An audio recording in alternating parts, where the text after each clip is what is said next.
You want that cookie, don't you? You have to wait. Hi there, folks, and welcome back to Airgun Reporter. My name is Paul Capello. You know, it seems that every time I do a CO2 action pistol review, there's always a couple of comments where people say, Paul, you really have to check out the Tanfoglio Witness 1911 BB repeater. So that is the subject of today's episode. Let's take it out of the box and see what it's all about. You want that? You stay. You stay like that. Okay, go get him.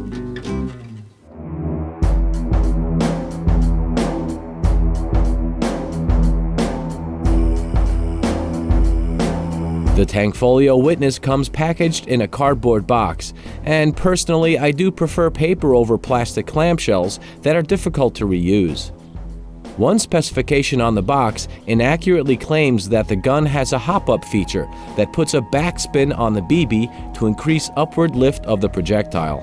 Hop-up is an airsoft term for high operation power-up. I don't believe at all that this is intentionally misleading. Cybergun does make other replicas with this feature and may have simply borrowed copy from other packaging.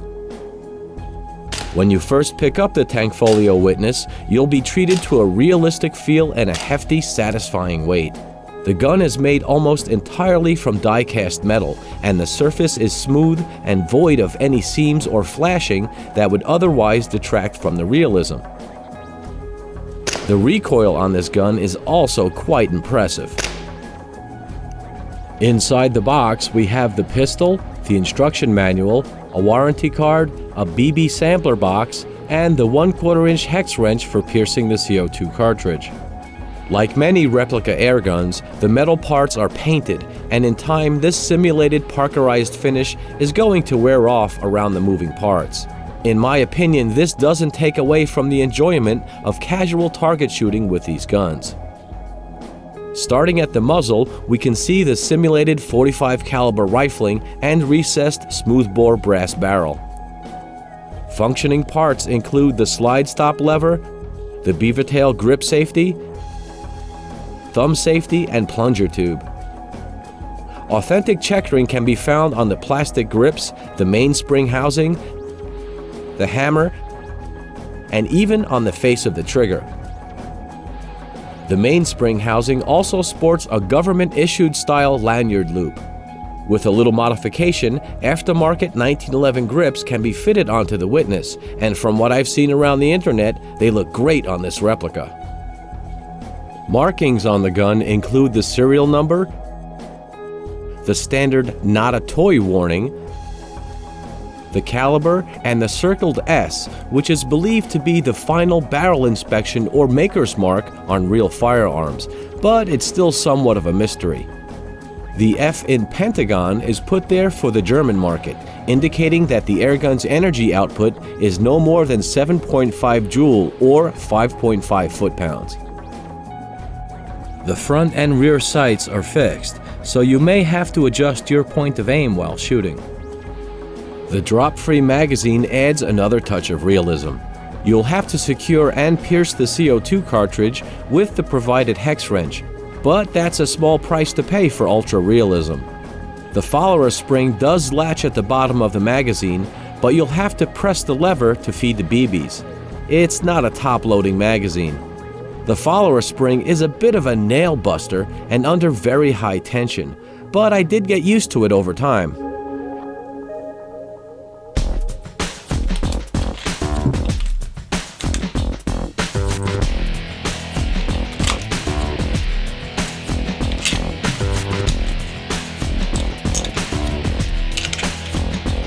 With some practice, you can field strip and reassemble the Witness in about 40 seconds. And I'm not sure if it voids your warranty or not, but it sure is a lot of fun.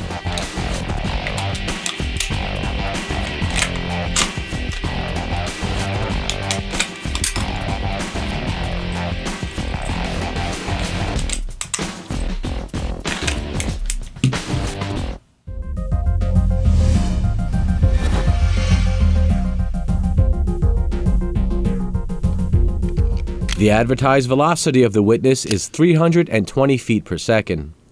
My ammo of choice for the chrony testing were the Daisy Premium BBs. I find them to be consistent in finish, roundness, and they don't leave any residue. In my test, I got a high velocity of 308 feet per second, a low of 269, an average of 285 feet per second, an extreme spread of 39 FPS, and a standard deviation of 14.79 feet per second. And as always, depending on the ambient temperature and the rate of fire, your results will vary.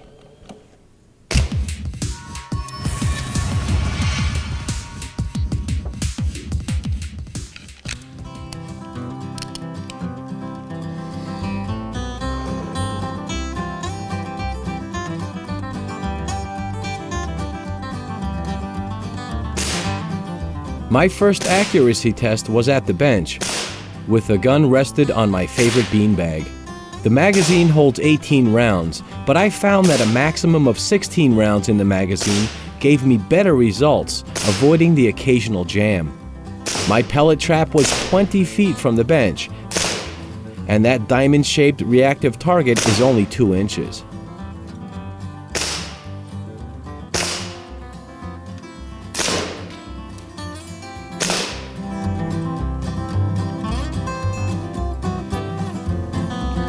So far, I'm impressed with the accuracy, but let's try shooting offhand with this single action only 1911.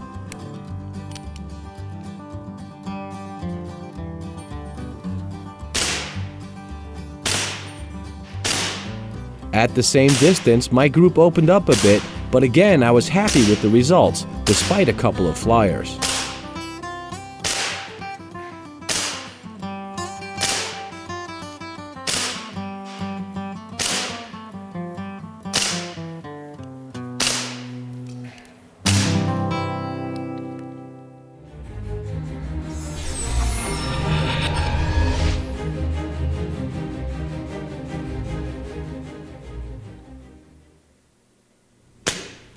The Witness has a smooth, crisp, and predictable trigger, surprising for an action pistol.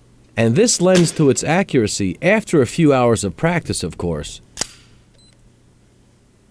As you can see, the slide locks back when the magazine is empty, and for the test, I didn't even bother loading it with BBs. After 5 pulls on the trigger gauge, I got an average of 2 pounds, 11 ounces.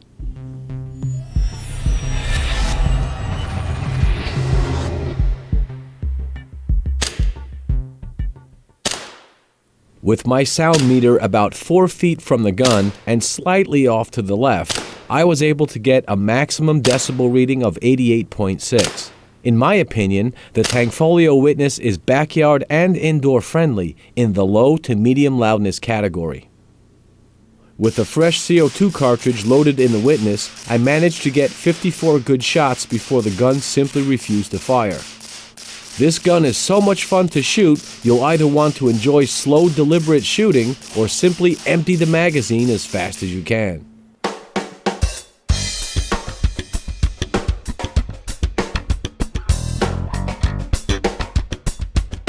I had more fun than I expected testing the Witness 1911.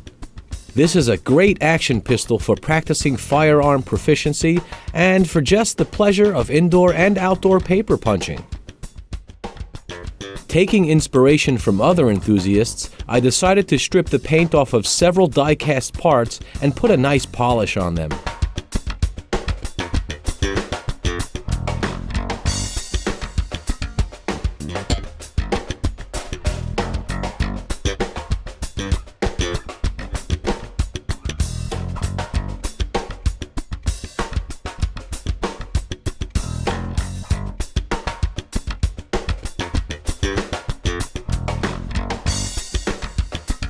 With a little elbow grease, some 2000 grit wet-dry sandpaper, and several metal polishing compounds, you can really personalize your gun.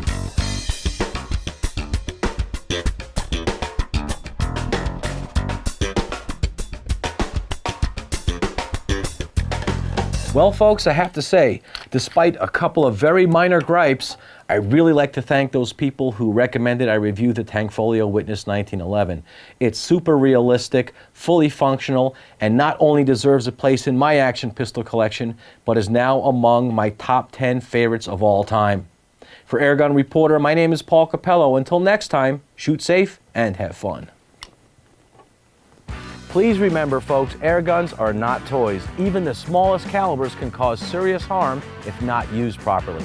And you should never, under any circumstance, point an air gun at another person. Parents, if you teach your children to shoot responsibly, they will have a lifetime of air gun enjoyment.